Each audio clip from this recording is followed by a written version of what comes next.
honeymoon was in Sicily. Our hotels were in Palermo Giafalu and Messina. In that order, while in Messina we did most of the sightseeing at sites like Taormina. Messina was packed with beautiful old architecture and museums to explore, which is what my wife Patricia and I enjoy the most.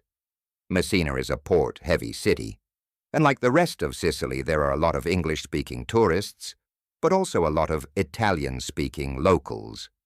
We don't really speak any Italian beyond maybe an elementary level. We'd have a lot of locals approaching us trying to sell us things at night. The vibe where we were was fun. Lots of music, people drinking and dancing and whatnot. We were partaking a little bit while also continuing to walk around and explore the night. Got the better of us, and we ended up getting pretty drunk and the time flew by. Pretty soon it was past midnight and things outside on the streets were simmering down. We took a wrong turn back to our hotel and kind of lost our way. Eventually we ended up in this sketchy alleyway, and Patricia was getting upset that we seemed to be entering a sketchy area. I put my arm around her to make her feel safer. Suddenly some guy came up to us obnoxiously close, speaking Italian like a machine gun so quick. We couldn't even attempt to understand any words. We couldn't tell if he was angry or concerned, but he seemed frantic.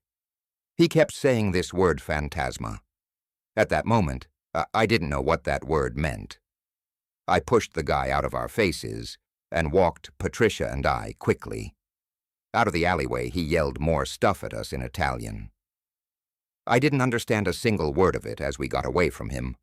I Googled what the word phantasma meant, because it was the only word that he kept repeating that stood out. It means ghost. And when we found that out, we looked at each other.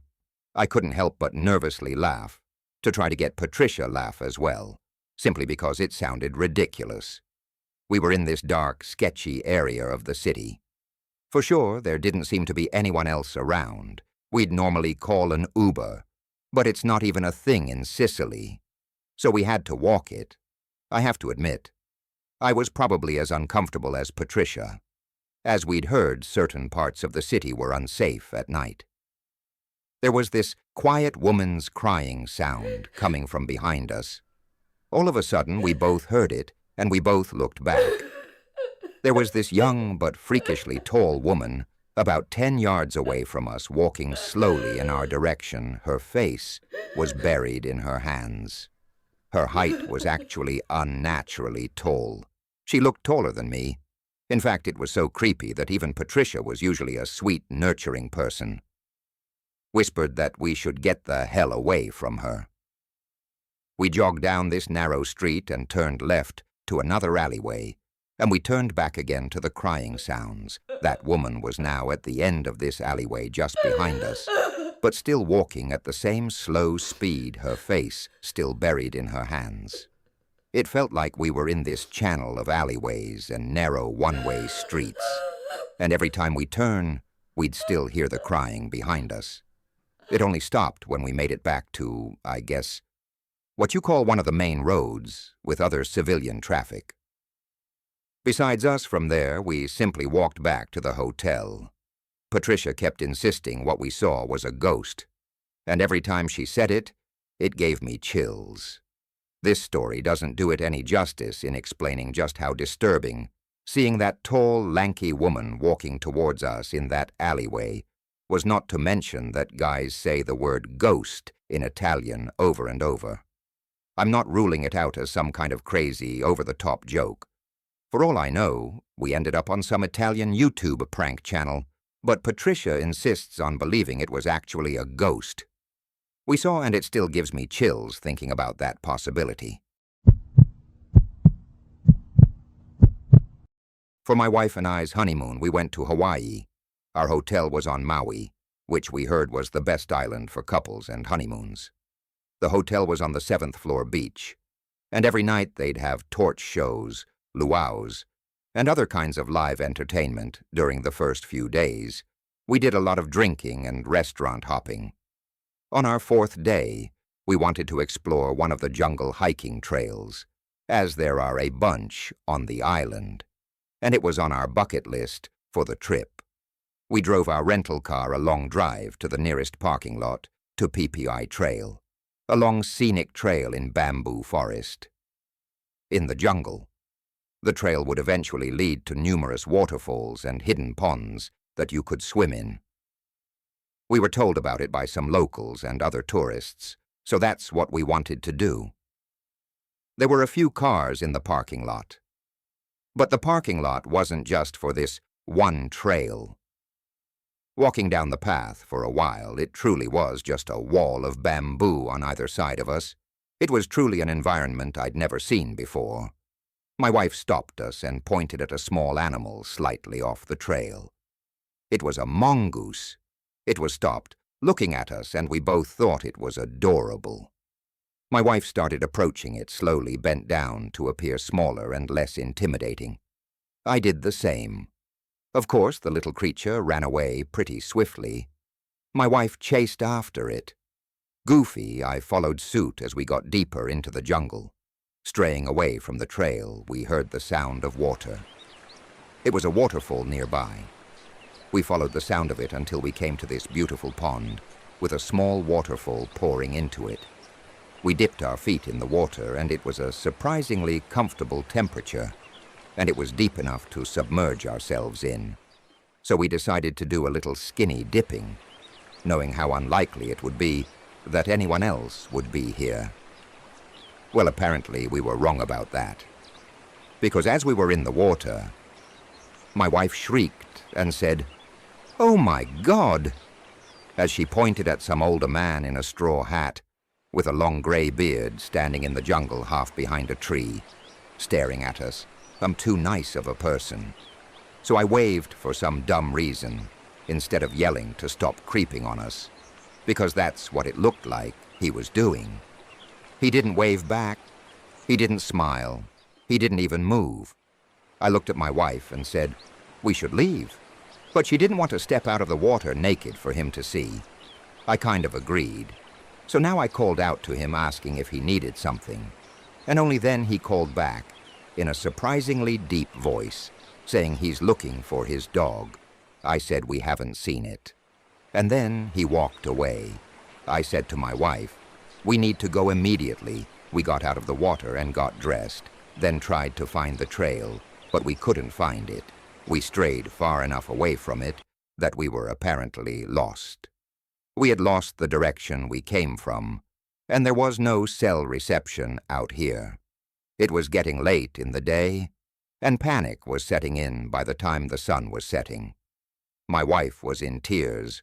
All the while, as it got darker and darker, we felt as though we were being followed, hearing footsteps. Every now and then, it reached the point where the jungle was completely dark now, and we had to use our flashlights on our dying phones. But when we heard footsteps coming from behind us again, I whispered to my wife to turn it off, to not reveal ourselves. We felt like we were being followed for hours after turning out the lights. It was pitch black for a second, so my eyes started adjusting to the darkness. As soon as that happened, I noticed the figure about 10 feet away, and it was slowly creeping closer. I backed away slowly as I pushed my wife behind me. I said, "What do you want?" in a very nervous voice. My wife apparently didn't see him because she turned her phone's flashlight back on and aimed it at the figure, revealing it to be that old man with a straw hat and beard holding a hacksaw. We both screamed. My wife let out a scream of fear while I screamed, "Go, go, go to her." We ran through the jungle without any lights. There was just enough light to barely see where we were going. We ran and ran and ran, thankfully wearing sneakers and hiking attire. Eventually I got cell reception, so we followed the map back to the parking lot we came from, which took a good 10 to 15 minutes of running. We made it back to the car, and at that point, it felt like we were given a new chance at life. The next day, we went straight to the Maui Police Department and reported the whole incident in an attempt to warn other tourists who may be visiting that specific trail. After that, we tried the best we could to continue our honeymoon, but it definitely put a damper on things. We aren't the richest couple out there. We both work 9-to-5 jobs to make ends meet. We're doing all right now, but back when we got married, we were struggling. So when it came time for our honeymoon, we couldn't go all out and blast all our money. My wife, who I'll choose to keep nameless, was doing research for affordable beach getaways, and she found a private house in the Bahamas for 3 nights on Airbnb, so we went with that after flight tickets, and the cost for the rental, it didn't even come out to that much. Upon arrival, we entered the code for the padlock on the door to let ourselves into the home. It had a spacious living room and kitchen, a large bedroom, 1 bathroom, and a big back deck that led to the private beach. We spent all the first day on the beach, then walked to a nearby restaurant for dinner when we got back. This is where the weird things started happening. As soon as we walked in the door, we noticed things seemed like they were in the wrong places, like our sandals, our bags, and so on. Nothing was missing, though. So we accused each other of having moved the stuff beforehand. We jumped in the hot tub that was on the back deck for a while until we both heard something from inside the house, like a bang or a door closing. I got out from the hot tub to check, dripping all over the floor of the house. All the doors were closed, though I didn't remember if they were open earlier or not. Regardless, I checked the room and it was clear of any intruders, as well as the bathroom. I went back outside to grab a towel and put my clothes on. I was done in the hot tub anyway, and so was my wife, though I was growing a little suspicious or cautious. You might say the second day, we sat on the beach for a while again, then went to some of the touristy areas of the Bahamas and did dinner. When we got back again, we felt like things were different. Our stuff seemed to be in the same spots. But the bathroom and bedroom doors were open, and we didn't remember keeping them open.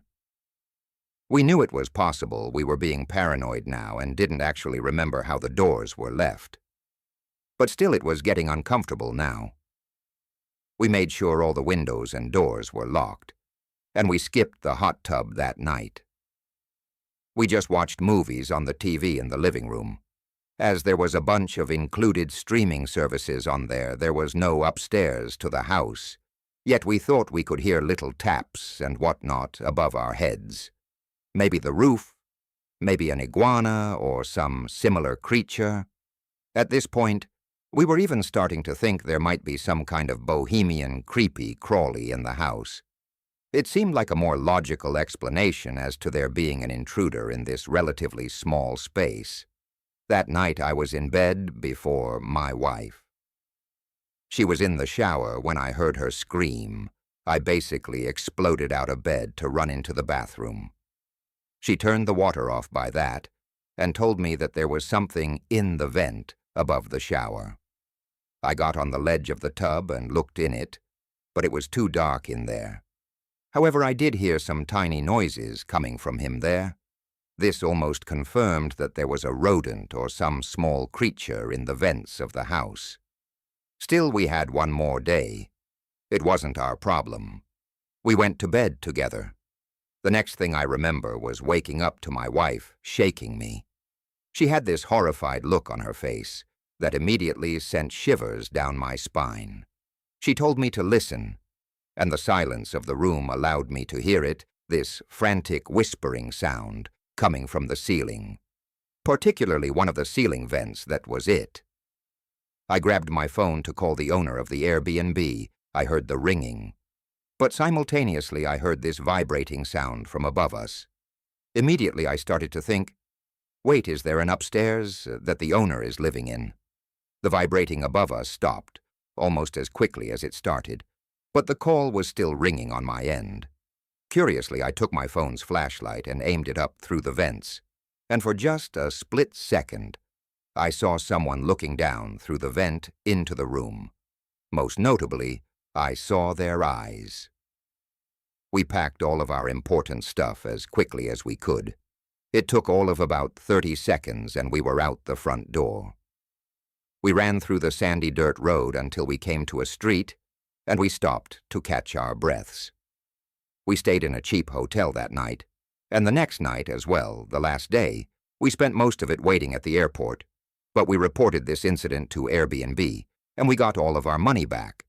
And I'm pretty sure Airbnb banned the owner of that house's account. We didn't pursue anything further with legal action, as we were just happy to get our money back. Nothing of ours was missing. But who the hell knows what kind of shady he was doing there when we weren't in the house?